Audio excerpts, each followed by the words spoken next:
오늘은 내 마음이 전쟁터입니다. 내 마음이 전쟁터입니다. 라는 제목으로 말씀 나누겠습니다.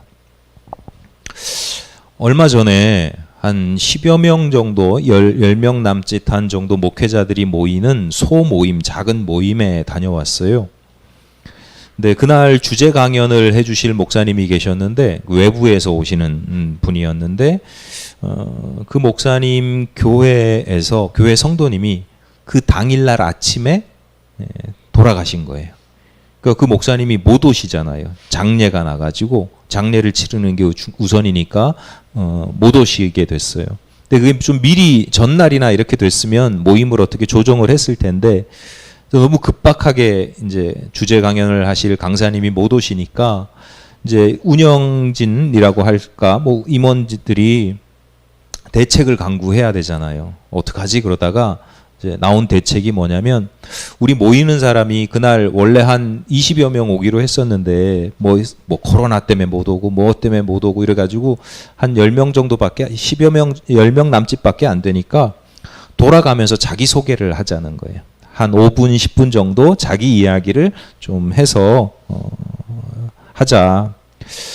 그래서 한 두 사람 정도 이제 진행이 됐고 이제 제 차례가 된 거예요. 근데 앞서 두 사람 정도가 이렇게 얘기하는 동안 제가 뭘 했겠어요?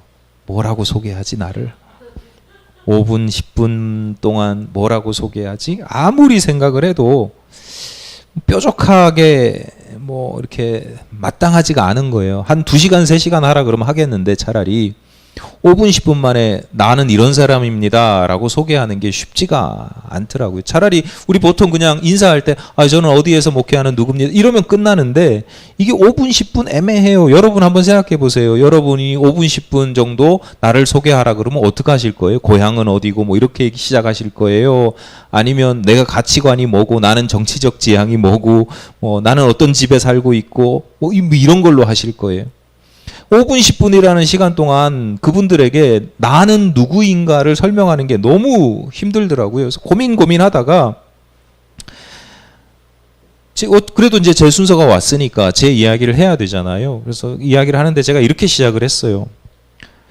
저는 이런 자리가 참 힘듭니다. 왜냐하면 나도 내 자신을 명확하고 단순하게 규정짓지 못하기 때문입니다. 여러분에게 소개하는 건 둘째치고 나는 이런 사람이다 라고 내가 평소에 어떻게 단순하게 명확하게 2시간 들어서 설명할 수는 있다니까요. 근데 5분 10분 안에 설명할 수 있을 만큼 단순하게 설명하기는 참 어렵습니다. 왜냐하면 그 중요한 이유 중에 하나가 저는 늘 저뿐만 아니라 모든 사람이 그렇긴 하지만 저도 늘 어떤 경계선에 서 있다는 느낌을 지울 수가 없어요. 그러니까 늘 A라고 하는 사람이야, B라고 하는 사람이야 이렇게 설명하기보다는 A도 아니고 B도 아닌 그 경계선이 있잖아요. 늘 그 경계선에 있는 것 같은 느낌이에요. 예를 하나 들어볼게요. 제가 어렸을 때 여러분 아시다시피 강원도 바닷가 시골에서 살았잖아요. 그러니까 어렸을 때 가치관이 형성되고 정서가 발달하고 뭐 이럴 때 저에게는 그 시골 사람의 순박함 또는 단순함 뭐 복잡한 거 싫어하고 이거면 이거고 저거면 저거지 뭐 이건 그런 게 없어요. 시골 사람들은 바닷가 사람들은 그냥 그래서 보통 도시 사람들이 보면 참 험하다 뭐 이렇게 얘기하기도 하고 무슨 말만 하면 서로 우리끼리 대화하는 건데 싸운다 그러고 우린 그냥 얘기하는 건데 제가 그래서 지금도 집사람이랑 아내랑 무슨 얘기를 하다 보면 애들이 싸우는 줄 알아요. 근데 나는 그냥 사실적으로 그냥 단순하게 이건 이거야, 기는 기고 아니면 아닌 거야 라고 이제 얘기를 하는 것 뿐인데 어쨌거나 시골 사람의 그 단순함 또는 어떻게 좋게 보면 순박함 이런 것이 있어요. 근데 그 이후로 시골에서 살았던 세월보다 훨씬 오랫동안 제가 도시 생활을 했잖아요. 그러니까 도시 사람들이 살아가는 삶의 방식들, 복잡한 이것저것 헤아려야 되고 이것저것 고려해야 되는 복잡한 사고방식이나 또는 이해관계, 이렇게 하면 뭐가 나에게 이익이 되고 저렇게 하면 뭐가 나에게 손해가 되는지 뭐 이런 이해관계에 대해서도 어느 정도 그런 가치관에 대해서 오래 살다 보니까 익숙해지는 거예요. 그러면 나는 어떤 사람이냐? 시골에서 태어나고 자랐으니까 어릴 때 했으니까 나는 시골 강원도 촌놈이냐? 난 분당에서 지금 20년 넘게 살았으니 나는 분당 사람이냐 도시 사람이냐 둘 중에 하나를 말씀드릴 수가 없는 거예요. 시골 출신의 순박함도 있고 도시 사람들의 가치관도 있는 거예요. 그 사이에 서 있는 거죠. 시골 촌놈도 아니고 세련되고 영악한 도시 사람도 아니고 그 경계선에 서 있는 거예요. 물론 둘 모두를 다 알고 중용의 자리를 지키는 것이다 이렇게 이야기할 수도 있습니다. 실제로 그런 노력도 하죠. 그런 노력을 합니다. 순박함을 잃어버리지 않으려고 하고 그렇다고 이렇게 막 계산이 빠른 이런 것도 그냥 당하지 않는 속지 않는 뭐 그런 걸 살아가기 위해서 중간 자리를 중용의 자리를 지키기 위해서 노력도 해요. 그런데 또 한편으로는 야 내가 이쪽에도 서지 못하고 저쪽에도 서지 못하는 그런 우유부단함이 나한테 굉장히 많구나라는 걸 늘 느끼면서 살아가거든요. 둘 중에 하나 그냥 내가 선택하고 그래 나는 시골처럼 뭐 속고 뭐 이렇게 해도 시골 촌놈처럼 살 거야 뭐 이런 것도 아니고 세상이 이러니까 세상에서 살아남기 위해서 막 뭐 그런 것도 아니고 둘 중에 어떤 걸 선택하지를 못해가지고 그냥 그 사이에서 우유부단하고 있는 제 모습을 보는 거죠. 제 이야기를 꺼냈는데요. 그냥 이런 이야기 누구 다른 사람 이야기 꺼내기 어려워서 그냥 제 이야기를 꺼낸 거고 이런 문제가 저에게만 있는 게 아닙니다. 대부분의 사람들은 내용은 다르지만 대부분의 사람들은 자기 삶에 있어서 어떤 곳에 명확하게 자리를 잡기보다는 중간에 경계선에 서 있는 경우들이 종종 있어요. 예를 하나 들어볼게요. 집을 사고 파는 걸 아주 쉽게 결정하는 사람들이 있어요. 이거 팔아야지. 이거 사야지. 그리고 쉽게 하는 사람들이 있어요. 또는 아예 집을 사고 팔고 하는 것을 포기하는 사람. 생각이 없는 사람. 저 같은 사람은 그런 사람이죠. 포기하고 뭐 할 게 없어요. 어제도 누구 만났는데 그 사람이 뭐 분당이 뭐 집이 뭐 한 평에 얼마씩 하냐 뭐 모르는데요. 그랬더니 웃어요. 그거 어떻게 모르냐고.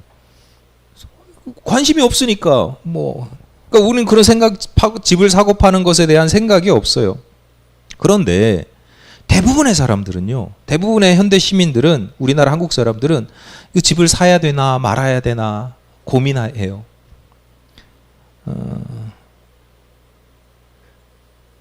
무리해서도 사야 되나? 그러다가 나중에 시간이 지나서 그때 살 걸 이러죠. 이거 좀 아깝지만 팔아야 되나? 무리하지 말아야 되나? 또 샀다가 또 요즘처럼 금리가 올라가면 대출 받아서 금리 올라가면 또 그때 좀 무리하지 말 걸 이런 후회도 하고요. 그러니까 대부분의 인생들은요. 늘 경계선에 서 있다가 이러지도 못하고 저러지도 못하다가 나중에 그때 잘했어 이런 결과보다는 후회하는 거. 그때 이랬어야 되는데 그때 이랬어야 돼. 제가요 얘기 들어보면 많은 사람 한 50% 이상은 그때 집 샀어야 되는데라고 하시는 분들이 한 50% 이상은 다 있어요. 인생에서 살아오면서 그때가 한 번씩은 다 있으시더라고. 근데 그때 왜 못 사냐면 이러지도 못하고 저러지도 못하고 다른 반대급부가 있거든요. 못 살 이유들이 있는 거거든요. 학창 시절에 고등학교 그 교회학교 고등부 선생님 제가 멘토처럼 여겼던 그 선생님께 들은 조언이 있어요. 두 가지 마음이 들 때에는 첫 번째 들었던 마음을 따라가는 게 좋다. 예를 들어서 길을 가다가 구걸하는 사람을 만나면 딱 처음에 드는 생각이 저 사람 참 불쌍하니까 내가 가진 돈을 조금이라도 줘야지 이런 마음이 처음에 드는데 그 마음이 계속 가는 게 아니라 보통 사람들은 그 다음에 또 다른 마음이 찾아오는 거예요. 그래서 저 사람 직업적으로 저렇게 하는 거 아니야? 저 사람 나보다 더 부자일 수도 있고 또 그 다음 생각은 뭐냐면 내가 가지고 있는 돈이 내가 넉넉하지가 않거든요. 나도 이 돈을 쓸 때가 있어서 가지고 나온 거거든요. 그러니까 내가 써야 할 걸 생각하고 이러다 보면 지나가 버리는 거예요. 그러니까 그러고 나서 후회하지 말고 첫 번째 마음을 여러 가지 마음이 들 때 첫 번째 마음을 마음대로 해라 이렇게 조언을 하시는 거예요. 맞아요?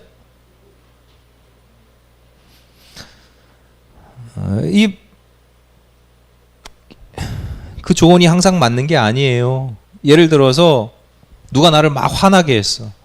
저 자식 죽여버릴까? 뭐 이렇게 분노하고 때릴까? 뭐 이런 마음이 첫 번째 드는데 좀 시간이 지나면 그래도 내가 참아야지, 쟤를 이해해야지 뭐 이러잖아요. 그래서 사고를 안 친단 말이에요. 근데 그런 상태에서 첫 번째 마음대로 해라 그래서 그냥 하면 큰일 나죠. 사고치기 딱 첫 번째 마음대로 사는 사람들이요, 사고치기 딱 좋고요, 사기당하기 딱 좋습니다. 그런데 이 선생님이 저에게 이 말씀을 하신 이유는 기계적으로 첫 번째 마음을 따라라 이게 아니라 이 조언이 주는 의미는 다른 겁니다. 그게 뭐냐면 흔히 우리가 그렇게 표현하죠. 장고 끝에 악수라고 그러잖아요. 바둑이나 장기를 두시는 분들이 오래 고민한 다음에 좋은 결과가 나오는 게 아니라 악수가 나온다는 거예요. 그러니까 많은 사람들이 필요 이상으로 고민하고 갈등하다가 시간을 다 보내고 그리고 나서 결국은 엉뚱한 선택을 하고 기회를 놓쳐버리는 경우가 많다. 오래 고민한다고 해서 좋은 결과를 담보하는 것은 아니다라고 하는 겁니다. 우리의 일상생활뿐만 아니라 신앙생활도 마찬가지예요. 예컨대 우리가 예배를 드리고 말씀을 받고 기도하면서 은혜롭고 거룩한 길을 내가 살아가야 되겠구나. 내가 은혜 받으면요, 내가 거룩하게 하나님의 백성답게 살아가야 되겠다라고 그 갈망이 생기고 결단을 할 때가 있죠. 그런데 교회 문을 딱 나서면 어떻게 돼요? 다른 마음들이 찾아오죠. 이것도 해야 되고 저것도 해야 되고 이것도 챙겨야 되고. 반대의 경우도 있어요. 사람이 죄악과 탐욕에 찌든 삶을 살다 보면 어느 순간 나 이렇게 살면 안 될 것 같은데, 더 이상 이렇게 살면 안 될 것 같아 라는 생각이 찾아오기도 해요. 그래서 둘 중에 하나를, 그러면 나 그래도 그냥 이렇게 살 거야 든지, 아니면 이렇게 살지 말아야 되겠다라든지, 그 둘 중에 하나를 빨리 선택하는 게 아니라 대부분의 사람들은 그 사이에서 우물쭈물 갈등하는 거예요. 이렇게 해야 될 것 같은데 이렇게 하진 못하고. 여러분, 우리도 제가 아까 경계선에 서 있다라고 말씀을 드렸지만, 인간 모든, 또 특히 성도들은, 저를 포함한 대부분의 성도들은요, 신앙의 경계선에 서 있는 경우가 많습니다. 성경에서는 우리에게 의인은 없고 모두가 죄인이다라고 말씀하거든요. 우린 죄인이에요. 근데 하나님께서 예수 그리스도를 믿음으로 말미암아 의롭다 하심을 얻게 하셨어요. 의롭진 않은데, 죄인인데 그래도 내가 너 의인으로 인정해 줄게, 의인이라고 내가 보아줄게, 뭐 이런 거예요. 그럼 여러분, 죄인이에요, 의인이에요? 여러분, 대부분의 우리 성도들 대부분은요, 죄인이자 의인이에요. 이거 바꿔 말하면 뭐냐면 죄인도 아니고 의인도 아닌 거예요. 거룩한 것도 아닌데, 여러분 거룩하십니까 스스로? 거룩한 것 같진 않아. 그럼 세속적인가요? 그렇지도 않아. 세속적이지 않으니까 여러분이 거룩한 예배의 자리에 나오잖아요. 세속적이면 집에 가서 뭐 세속적인 걸 추구하셔야죠. 거룩한 것도 아니고 세속적인 것도 아니고, 때로는 누군가에게 본이 되는 성도이거나 부러워하는 신앙의 소유자이기도 해요. 난 저 집사님처럼만 신앙생활하면 좋겠어. 나 저 권사님처럼 신앙생활하고 싶어. 이런 모습이 있어요. 근데 때로는 그런 모습만 있으면 얼마나 좋겠어요. 그런데 때로는 하나님의 영광을 가리고 그리스도 예수를 나의 행실 때문에 욕보이는 경우도 종종 있어요. 우리 현실이고 우리 실존이에요. 우리가 신앙적으로도 경계선에 서 있는 경우가 대부분이다. 그럼 우리 어떻게 해야 되느냐? 어쩔 수 없지 뭐, 현실이니까, 우리 실존이니까 어쩔 수 없지. 그렇게 쉽게 생각할 문제가 아니라고 하는 거예요. 왜냐하면 이렇게 경계선에, 신앙적인 경계선에 서 있는 모습을 하나님께서 매우 매우 싫어하시기 때문에 그렇습니다. 구약시대 보면 하나님께서 종종 이스라엘 백성들에게 분노하시고 심판하시고 징계하시고 예언하시는 중요한 이유가 뭐냐면, 하나님을 안 믿어서가 아니에요. 하나님을 믿는다고 하면서 하나님의 백성이라고 하면서 우상을 섬기는 거예요. 우상을 섬기다가 다시 또 하나님께 필요하면 하나님께 오는 거예요. 하나님을 믿으면서도 우상을 섬기는 거죠. 하나님이 필요하면 하나님께 붙었다가 죄를 짓고 싶으면 죄를 짓는 겁니다. 엘리야 선지자가 그런 이스라엘 백성들에게 열왕기상 18장 21절에서 이렇게 말씀합니다. 엘리야가 모든 백성에게 가까이 나아가 이르되 너희가 어느 때까지 둘 사이에서 머뭇하려느냐? 여호와가 만일 하나님이면 그를 따르고 바알이 만일 하나님이면 그를 따를지니라 하니 백성이 말 한마디도 대답하지 아니하는지라. 둘 사이에 그 앞에요. 둘 사이에 머뭇하려느냐라고 하는 내용을 새번역 성경에서는 이렇게 번역합니다. 양쪽에 다리를 걸치고 머뭇거리고 있을 것입니까? 양다리 걸친다는 거예요. 양다리. 원어적으로는요. 목발을 두 개를 가지고 있는 거예요. 내가 다리가 불편하면 목발을 하나만 짚어야 되는데 목발을 하나님 목발 하나 있고 바알 목발 하나 있어가지고 그 두 개를 가지고 있으니까 잘 걷는 게 아니라 오히려 뒤뚱뒤뚱 이쪽으로 걸었다 저쪽으로 걸었다 갈팡질팡 뒤뚱뒤뚱 한다는 거예요. 쩔뚝쩔뚝 한다는 거예요. 하나님께서 우상 숭배나 죄 짓는 것을 성경에 보면 종종 간음에 비유할 때가 있어요. 그 이유도 마찬가지예요. 아예 우상만 섬기고 아예 죄악 속에 빠져 살아가면 그 사람은 우상과 결혼한 사람이고 죄와 결혼한 사람이에요. 근데 성도는 하나님과 결혼한 사람이거든요. 하나님과 결혼했는데 그런데 우상과 죄의 유혹에 넘어간다. 이건 그냥 바람 피우는 거나 마찬가지라는 거죠. 그러니까 이런 경우에는 두 마음으로 갈팡질팡할 것이 아니라 우리의 실존은 경계선에 서 있지만 두 마음 가운데 어느 한 가지를 선택하려고 노력을 해야 되는 거죠. 하나님과 결혼했으면 여러분 뭐 결혼 생활 하신 분들 다 마찬가지지만 하나님과도 마찬가지예요. 결혼 생활을 했으면 그 결혼 생활이 온전할 수 있도록 건강할 수 있도록 노력을 해야 되는 거죠. 그냥 결혼했다고 끝이 아니잖아요. 그 가운데 얼마나 많은 싸움과 투쟁과 그 가운데 분투와 노력이 있어요. 유혹이 있으면 유혹과 싸워야죠. 사랑에 빠지는 게 죄는 아니잖아. 이게 말이 되는 이게 아니 나를 유혹하는 게 있죠. 그러나 결혼한 사람이면 그게 사랑에 빠지면 그 감정에 빠지면 안 되죠. 저는 자주 말씀드리고 제 인생에 이렇게 많이 좀 기준으로 삼는 것 중에 하나가 오래전에 마틴 루터가 가르쳤다고 전해지는 교훈 중에 하나가 그런 거죠. 머리 위로 날아다니는 새를 우리가 막을 수는 없고 붙잡을 수는 없어요. 그런데 새가 머리 위에 앉아서 눌러 앉아서 거기서 집을 짓게 하는 사람은 없죠. 새가 앉아서 집을 짓는 건 막는단 말이에요. 새를 쫓아낸단 말이에요.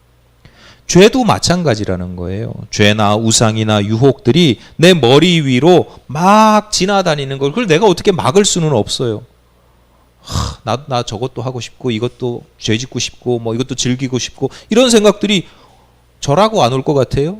다 온단 말이에요. 근데 그것이 집 짓지 못하도록 주저앉지 못하도록 눌러 앉아 살지 못하도록 쫓아내는 노력들이 필요한 거죠.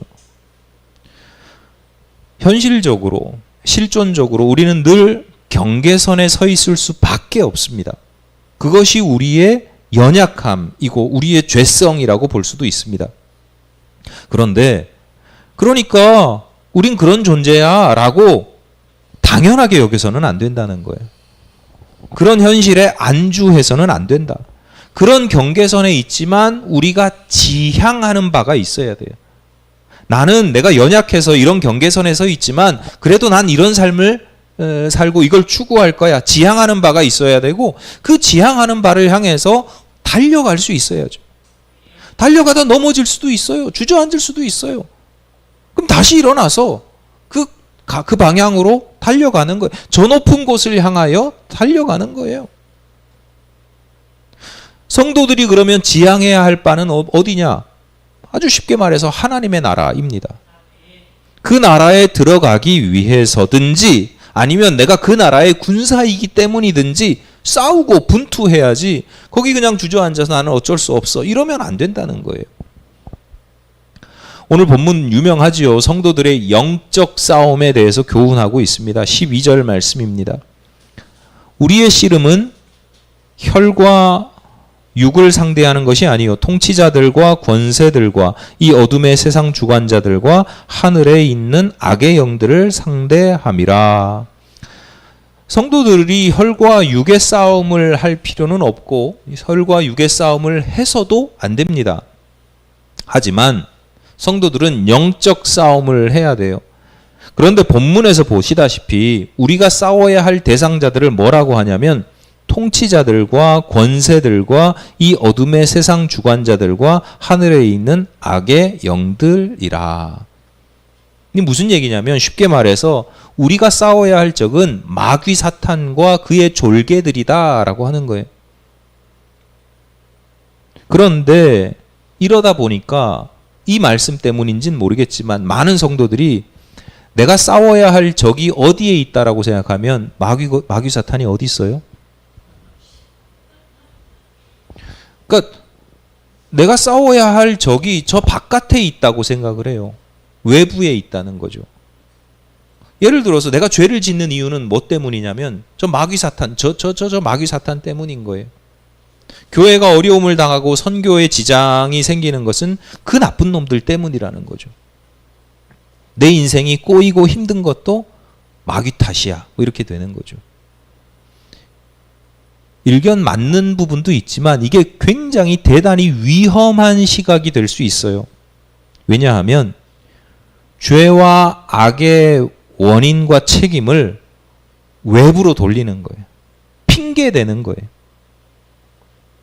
나는 아무런 문제가 없는데 나는 선량한 사람인데 나는 저 마귀 사탄의 피해자라는 거예요.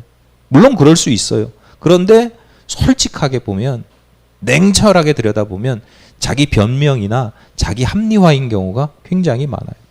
내가 왜 넘어졌어? 마귀가 나를 넘어뜨려서. 여러분 그런 시각이 맞든 틀리든 여러분 반드시 기억해야 하셔야 될 게 뭐냐면 영적 싸움의 전쟁터가 있잖아요. 실제 영적 싸움이 일어나는 전쟁터는 주로 외부에 있지 않아요. 결국 싸움이 일어나는 영적 전쟁이라는 싸움이 일어나는 곳은 어디냐? 내 마음에서 일어나요. 내 마음. 내 마음이 전쟁터예요. 여러분 싸움을 할 때 적의 사령부가 어디 있는지 대장이 어디 있는지 본부가 어디 있는지 알고 싸워야죠. 그런데 지금 내가 당장 싸워야 될 적은 내 눈앞에 있는 거예요. 눈앞에서 나를 유혹하고 나를 유혹하는 죄악을 이겨내는 게 그게 영적 싸움이에요. 쫓아내는 거죠. 마귀 사탄이든 그 졸개든 저 멀리에서 역사하는 게 아니고요. 내 마음에서 내 마음이라고 하는 전쟁터에서 역사하고 활개를 치고 있기 때문입니다. 서두에 말씀드린 그 모임에서 제 다음인가 선배 목사님이 이야기를 하셨어요. 시골에서 한 30명쯤 모이는 교회로 이제 부임한 지 1년 정도가 안 되셨는데 이분이 갑자기 1년도 안 됐는데 예기치 못한 예상하지 않았던 준비하지 않았던 교회 리모델링을 하게 됐어요. 30명 모이는 시골 교회니까 건물 있고 뭐 다 해도 재정이 넉넉하지가 않잖아요. 근데 어떻게 갑자기 그렇게 리모델링을 할 수 있었느냐라는 이야기를 푸는데 이런 이야기입니다. 이제 교회가 오래전에 건축했는데 한쪽 창문이 햇빛을 많이 받으니까 썬팅이 이게 막 벗겨지고 바스라지고 막 너무 지저분하게 된 거예요. 그래서 저거 좀 바꿔야 되겠다 처음에 바꿔야 되겠다라고 생각을 하고 이제 알아봤더니 더 이상 썬팅을 안 한대요. 요즘은 썬팅을 안 한다는 거예요. 그 업체에 연락을 해봤더니 그럼 어떻게 해야 되냐 그랬더니 제일 좋은 방법이 뭐냐 그랬더니 UV가 자외선 이렇게 차단하는 유리로 된 창문, 아예 창문을 설치하는 거, UV 코팅 유리로 재시공하는 게 좋겠다는 거예요. 그냥 썬팅지 사가지고 바르려고 그랬는데, 그거 그거 안 나오고 UV 코팅 유리 쓰라는 거예요. 제시공. 그 얼마 나오냐? 견적을 물어봤더니 1,300만 원이 나온다는 거예요. 근데 마침 교회에서 건축원금을 모아둔 게 한 1,000만 원 정도 있어서 그러면 그렇게 합시다라고 이제 결론이 난 거예요. 결정이 난 거예요. 1,000만 원 들여서 이제 그거 고치는 좀 헌금도 해가지고 고치는 걸로 무리가 되더라도 시공을 하기로 했는데, 여러분 인테리어 하다 보면 항상 그런 게 있잖아요. 뭐 하나 고치면 옆에 게 그전에는 괜찮았는데 옆에가 너무 지저분하고 안 좋은 거, 저것도 바꿨으면 하는 게 있는 거예요. 눈에 막 보이는데 성도님들이나 목사님이나 다 저것도 바꿨으면 좋겠는데 이런 생각을 하고 이야기를 나누지만 돈이 없잖아요. 지금 저 UV 코팅 유리로 재시공하는 것도 돈이 모자라 가지고 돈을 어떻게 더 모아야 될 판인데 이거 뭐 엄두도 못 내는 거죠. 그렇게 이제 공사하고 뭐 그렇게 진행하는 중에 그 교회 장로님 두 분이 계신데 그 중에 한 분이 그 평일날 목사님한테 온 거예요. 평일날. 그래서 왜 오셨냐 그랬더니 그 장로님이 옛날에 쓰던 집이랑 땅이랑 오래전에 이렇게 팔려고 내놓은 게 있는데 이제 그게 계약이 되고 이제 잔금을 받았다는 거예요. 그게 팔려서. 그래서 그 장로님이 11조를 들고 그 잔금의 11조를 들고 목사님을 찾아와서 드리는 거예요. 그러니까 목사님이 여러분이 목사라면 뭐라 그러겠어요? 장로님 주일날 가지고 오시지. 주일날 헌금으로 드리시지. 이걸 왜 평일날 가지고 와서 저를 주십니까? 그랬더니 그 장로님이 하시는 말씀이, 목사님 주일까지 가면 제가 이 돈 못 드릴 것 같아가지고요. 아까운 마음이 막 생기고 나도 지출해야 되고 돈 써야 될 때가 있는데 그거 막 먼저 생각이 들어서 주일까지 가지고 있으면 제가 이거 못 드릴 것 같아가지고 그냥 지금 다른 생각 같지 않게 달려왔다는 거예요. 그래서 결과적으로 11조에 해당되는 금액으로 고치고 싶은 5천만 원 이상 되는 그 리모델링 공사를 갑자기 예기치 못하게 그렇게 진행하게 돼서 요즘 바빴다. 뭐 이렇게 이야기를 하는 거예요. 제가 그 이야기를 듣는데 그 장로님이 너무너무 존경스러운 거예요. 많은 액수의 헌금을 뭐 희사해서가 아니에요. 희사라는 게 희자가 기쁠 희자잖아요. 기쁘고 즐겁게 내놓는 건데 장로님에게는 희사, 기쁘고 즐거운 마음도 있지만 또 한편으로는 일종의 의무감이 있잖아요. 교회의 장로로서, 교회의 성도로서 마땅히 해야 될 일이라는 거죠. 그런데 중요한 건, 제가 존경스러운 건 뭐냐면 그 마땅히 해야 할 일을 위해서 싸우셨다는 거예요. 어디서? 마음에서. 마음속에 두 가지 마음이 드는데 뭐 어쩔 수 없지. 대부분 그렇게 하다가 그냥 포기하다가 후회하고 나중에 시간 지나고 돌아가실 때쯤 되면 그때 내가 그거 했어야 되는데 이런단 말이죠. 근데 이분은 그 순간에 싸운 거예요. 그 싸움이 단순하잖아요. 내 마음속에서 두 마음 가지고 싸우는 건데 정말 단순한데 정말 힘든 싸움이잖아요. 여러분, 우리가 마땅히 여기는 옳은 일, 그렇게 이렇게 살아야지, 거룩하게 살아야지, 이걸 분별하고 아는 것도 중요한데요. 더 중요한 것은 그것을 위해서 싸우는 것입니다. 분투하는 것입니다. 아무리 머리로 잘 알면 뭐예요? 저기 있고 저기 숨어 있고 저기 있고 알면 뭐 하냐고. 싸워서 이기지 않으면 그 적에 의해서 사살당하거나 포로가 되는 것밖에 없어요. 아는 건 중요하지 않아요. 이렇게 할까 저렇게 할까 갈등하는 거 뭐 과정이죠. 과정이 필요한데 싸워서 이기지 않으면 소용없는 거예요. 알면 뭐예요? 그 다 대부분 그렇다니까. 알았었는데 그때 내가. 어쨌거나 드리고 싶은 말씀은 이겁니다. 영적 전쟁이라고 하면 무슨 하늘에서 뭐 일어나는 어마어마한 전쟁을 생각하지만 그 영적 전쟁이라고 하는 표현처럼 실제로 거창하진 않아요. 성전에서 몇 시간씩 기도하면서 말씀 읽고 이게 영적 전쟁이 아니에요. 영적 전쟁은요, 내 마음에서 내 일생의 매 순간순간 내 마음에서 일어나는 게 영적 전쟁입니다. 매일 내 마음속에 생기는 두 마음, 또는 두 마음만 있으면 다행이게요. 세 마음, 네 마음, 다섯 마음, 여러 가지 마음들이 싸우죠. 그 가운데서 내가 이렇게 살고 싶지만 하나님께서 이걸 기뻐하셔라는 것을 알고 그걸 지향하고 그것을 위해서 분투하는 것입니다. 어느 편에 붙을까 재고 있거나 이거 아는데 힘들어 쉽게 포기하는 것이 아니죠. 그러므로 여러분 일상에서 경험하는 매우 작은 전투들이 있잖아요. 그 전투에서 승리하시기를 바랍니다. 하나님께서 기뻐하시는 모습에 대해서 지향을 가지고 있어야 돼요. 나 이렇게 살아야지. 나 이거 해야지. 나 이건 하지 말아야지. 이런 지향이 먼저 있어야 되고 그 지향을 위해서 양보하지 않는 겁니다. 물러서지 않는 겁니다. 대단하고 거창한 게 아니라 사소한 것부터 내 마음에 지금 닥치는 것부터 지키려고 하고 이기려고 하는 겁니다. 근데 늘 제가 말씀드리면서 이런 말씀을 드리면 저도 그렇고 이게 말이 쉽지 참 어렵거든요. 왜냐하면 우린 연약한 존재니까. 그래서 성경에 보면 답이 하나 나와 있어요. 맞아, 우린 연약한 존재야. 영적 싸움에서 승리하기 어려운 연약한 존재야. 어떻게 해야 되는지도 성경에 다 나와 있어요. 10절 이렇게 말씀합니다. 끝으로 너희가 주 안에서와 그 힘의 능력으로 강건하여지고, 주 안에서 주님의 힘과 능력으로 우리가 강해져야 된다. 그러니까 힘이 강해지도록 단련해야 된다라는 거예요. 내가 가지고 있는 힘으로 싸우는 게 아니라 평소에 훈련해서 단단해져야 된다는 거죠. 이어지는 11절입니다. 마귀의 간계를 능히 대적하기 위하여 하나님의 전신갑주를 입으라. 그러면서 이제 뒤에 14절 이하에서 6가지 무장을 기록하고 있죠. 진리의 허리띠. 진리가 있어야 되고, 그러니까 늘 진리를 알아야 되는 거예요. 그 다음에 의의 호심경, 이 의로 흉배, 가슴을 이렇게 지키는 의가 있어야 돼. 정의, 공의, 의가 있어야 되고, 평안의 복음이 준비한 것으로 신을 신고 평안의 복음이 있어야 되고, 믿음의 방패.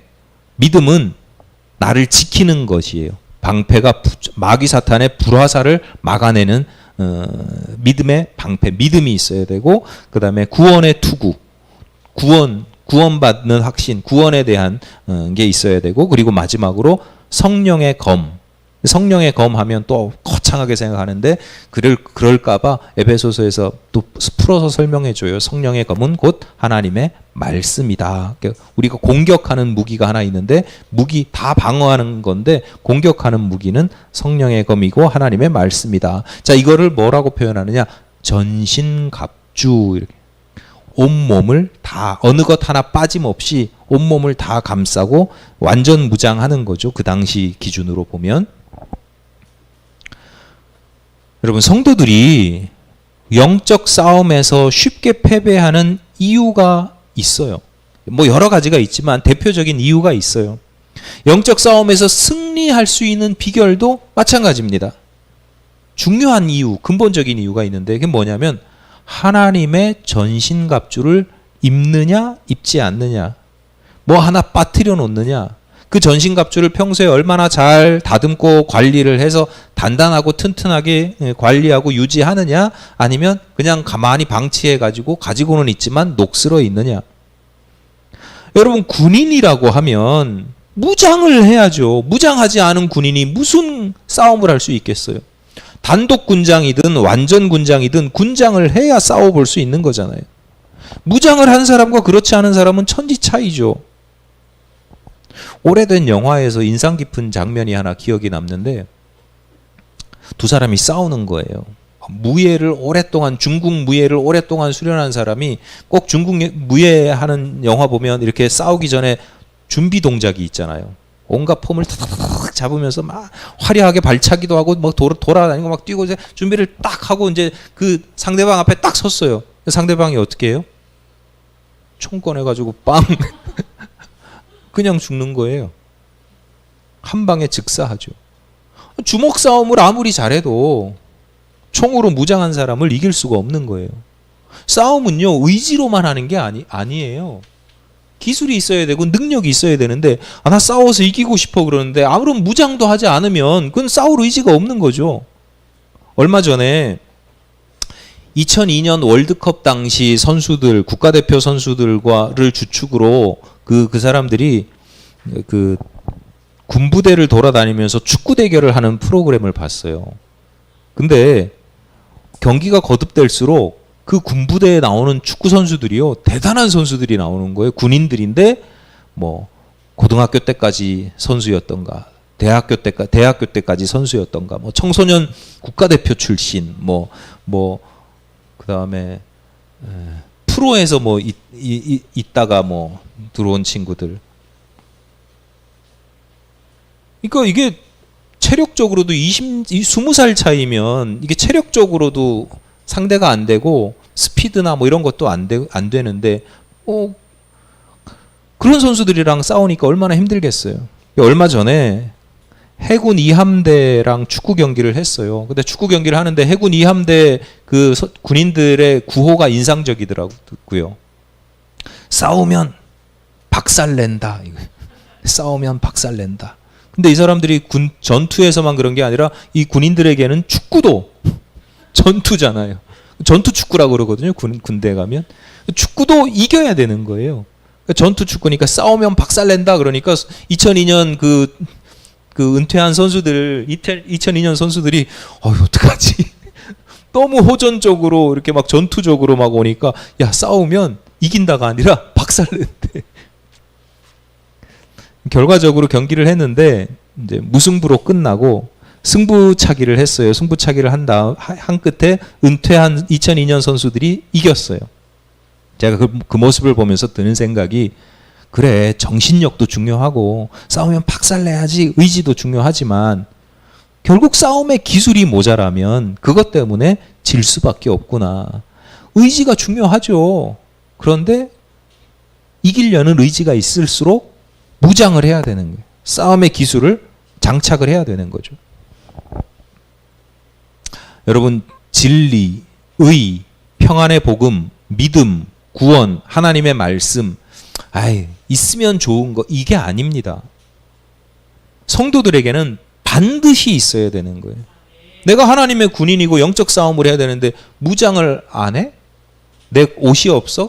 투구가 말이 안 되는 거죠. 내 총이 없어? 이거 말이 안 되는 거잖아요. 있을 뿐만 아니라 매일매일 관리해서 최상의 상태로 만들어야죠. 그래야 싸우면 이길 수 있는 거죠. 그거 안 해놓고는 남 싸움에서 맨날 져요. 말이 안 되는 거죠. 진리의 허리띠는 뭐예요? 힘을 쓰는 곳이잖아요. 힘의 중심이에요. 그러니까 우리가 싸움할 때 힘을 낼 수 있는 가장 근본적인 근본이 어디냐면 진리예요. 진리. 내가 진리를 가지고 있어야 이제 힘을 발휘할 수 있는 거죠. 의의 호심경, 의라고 하는 것, 정의라고 하는 것이 나로 하여금 이기게 하기보다 호심경, 심장을 지키는, 보호하는 거예요. 가슴을 지키는 거예요. 복음의 신발이 나로 하여금 달리게 하고, 믿음의 방패가 적들의 불화살을 막는 거예요. 이 고대 사회 전투를 하면 그 방패가 나무로 되어 있는데, 그 나무로 되어 있는 방패니까 적들이 뭘 준비해 오냐면 불화살을 준비해요. 그래서 불화살을 쏘면 나무가 불에 붙으면 불이 타잖아요. 그러니까 그 나무로 만든 방패에 가죽을 둘러요. 그 가죽을 둘러놓고 있다가 전쟁이 시작됐다 그러면 그 가죽에 물을 뿌리는 거예요. 물을 묻혀요. 물에 담갔다가 꺼내면 그 가죽이 젖어 있는 상태로 수분을 먹고 오랫동안 이제 유지가 될 수 있잖아요. 그럼 적들이 불화살 쏘면 그걸로 딱 막으면 어떻게 돼? 불이 칙 하고 꺼지는 거죠. 그 이야기입니다. 그러니까 마귀 사탄이 불화살을 쏴도 내가 믿음의 방패를 가지고 있으면 그 불화살 막아낼 수 있다는 거예요. 성령의 검, 곧 하나님의 말씀으로 적들을 무찌른다. 이 중에 어느 것 하나라도 없으면 그것 때문에 싸움에서 질 수밖에 없는 거죠. 제가 여전히 시간이 되면 배드민턴 운동을 하러 가거든요. 요즘에 막 몸이 여기저기 아파도 운동을 하는 게 그래도 낫겠다 싶어서 힘들지만 가서 운동을 해요. 그러면 한 번 가면 적으면 5-6게임을 하고 많으면 뭐 한 7-8게임도 하는데 그때마다 승부가 나잖아요.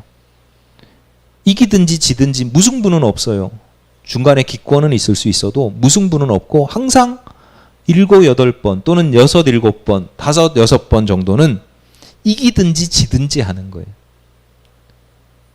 그동안 얼마나 많이 제가 싸움을 했고 얼마나 많이 졌고 또 얼마나 많이 이겼겠어요. 어떤 날은 전승하기도 하고 어떤 날은 컨디션이 안 좋거나 상대방이 세면 전패를 하기도 하고. 제가 그 운동을 하면서 이기고 지는 것에 대해서 제가 이제 그런 얘기를 하거든요. 그 주변 사람들한테 저는 승부욕이 없어요. 근데 맨날 저를 놀리는 분이 있어요. 아니 승부욕이 없다면서 왜 이렇게 열심히 하냐고. 그걸 악착같이 받으려고 그러다가 허리 아프다고 그러냐고. 그 승부욕이 없다는 게 아니라는 거예요. 근데 제가 말하는 승부욕이 없다는 건 그런 얘기예요. 승부욕이 있는 사람들은요, 지는 걸 못 참아요. 악착같이 이기려고 할 뿐만 아니라 나중엔 우겨.